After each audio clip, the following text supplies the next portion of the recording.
There's a question that talks about once you took office, the first year, the budget would already been set before you take office, so how are you going to get the jail certified right away, or what are some of the other issues that you may see in getting the jail certified? So if we start.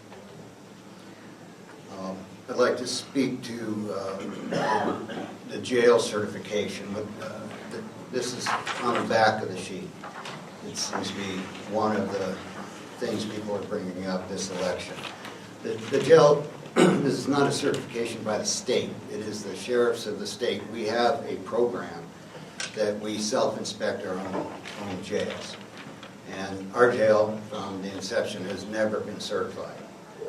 Mr. Schuman said it was back in 2000 or 15 years ago, apparently it had, but that was when they had a certificate of compliance, which basically meant you were doing the best you could with what you got, but it was not fully certified. We would need more beds. We'd need 2 people on the floor at all times. We would need an indoor exercise area, and there is no money for it. And unless you guys want to come up with $3 million, we're going to just have to get by with an uncertified jail. And there's no penalty for that.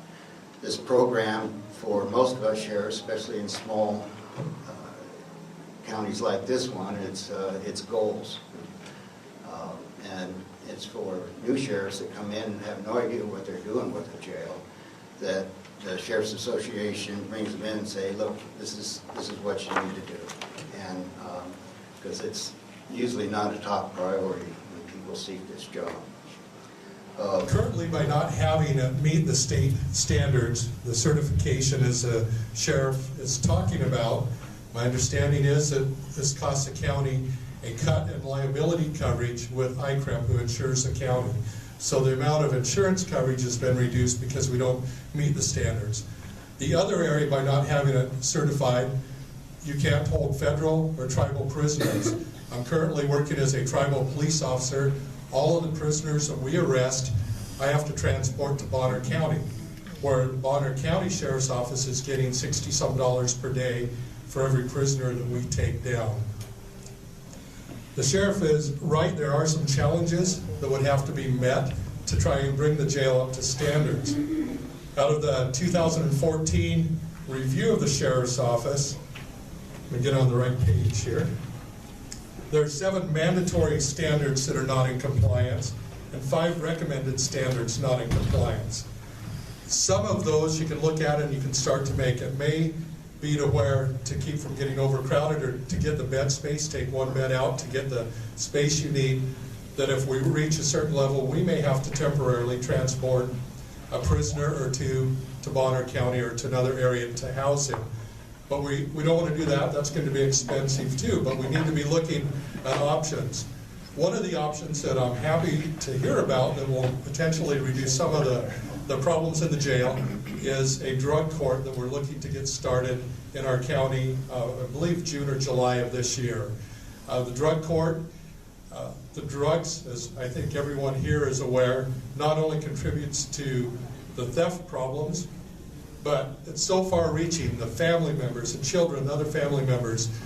So if this is an option to potentially keep someone who has a drug problem out of going to jail, to get them so they're still held accountable and on the right track for them and their families, I think that could be a win-win. It's been used in other areas, and we're looking at starting it here. You're right, the budget will be set. We got paperwork from the Glenda County. The budgets are in the process of being set now. The sheriff, when we come in January, you will be coming in under a budget that had already been established. You'll have to work under that. That'll be looking, listening, working with the commissioners, seeing what are the best decisions, where can we get. Communication is a key. Our commissioners are a large part of it. If we determine a plan to reach the goal for getting the jail certified and we can't accomplish it in the first budget year, we need to be working so we can plan ahead the 5 to 10 years so that we're not just waiting and suddenly all the radios are bad and now we need to get the money to update them. We have to be looking ahead for a plan and planning for that. Thank you. The jail certification, jail standards, whatever term you want to utilize, the deficiencies as it goes. One of it happens to be having 2 people on at all times. I challenge you to go down there Monday through Friday, any given day, around 5 or 6. You may see 3, you may see 4, but I guarantee you're only going to see 1 at graveyard shift. And you might actually have an overlap on some days where it's 2 people. Things have gotten better, without a doubt, but things can be a lot better. I have managed people and units considerably smaller and considerably larger. So that's just one management issue. As far as space available, it is what it is. Okay, when I started here back in '99, we were allowed almost 43 inmates with every type of alphabet soup organization you could think of getting involved. We're now down to maybe 23 max. Every person's supposed to have a certain amount of space. Every person's supposed to have an indoor exercise area. I have a plan for that. And it's not to change the size of the sheriff's office. It's not to run out and buy a new sheriff's building, but basically utilize what we have. The physical location of where the sheriff himself sits and their administrator would be moved. You have now enlarged the sheriff's office. What does a sledgehammer cost to knock out a wall? Okay? That only helps a little. That's a Band-Aid on a sucking chest wound, okay? So yes, there needs to be prior planning. There needs to be planning down the road. Taking care of some of the major problems there. Personnel management tools, just schedule them differently. With coming into compliance, there are a lot of benefits. With those benefits, we can obtain some monies. We do not need to count on that monies because that's just monies that should not be budgeted for. They go back into the system. It's just the way it is. Yes, we work off of a budget that will already be approved. Under my plan, we won't really be needed to dip into anything extra. It's really, the commissioners need to weigh in on this jail situation. There has been plans over at the commissioner's office for expansion out the front for offices to use that space where my office is, what Dave referred to. There's 3 different levels of plans from, I think they started at $1.5 million to $4 million as far as you expand to the whole lot. And those plans happen. And the commissioners, and they're the financial people, and they have not had the desire to go to the public and ask them for $3 million. At this point, we are still getting by with what we have, and we put our staff on where we need them, not 2 o'clock in the morning to have 2 people sitting back there. On Thursdays, when we're sending a lot of people to district court, we're shuttling back and forth. I'm bailiffing half the time. We've been doing this a long time, and when the public really wants to build a bigger jail and pay for that, I'll be happy to run it. I probably ought not to stand up here and talk about the jail at this point, but it comes down to the commissioners and what we are or are not doing for a jail. Well, I guess we're doing everything we can except raise your taxes. And we can't do that hardly. We're bumping up on what they call levy limits on a lot of taxing district things that are here. And we just can't willy-nilly raise taxes. What we would have to do is sell some bonds. We could probably do that. But how many of you guys want to make bond payments?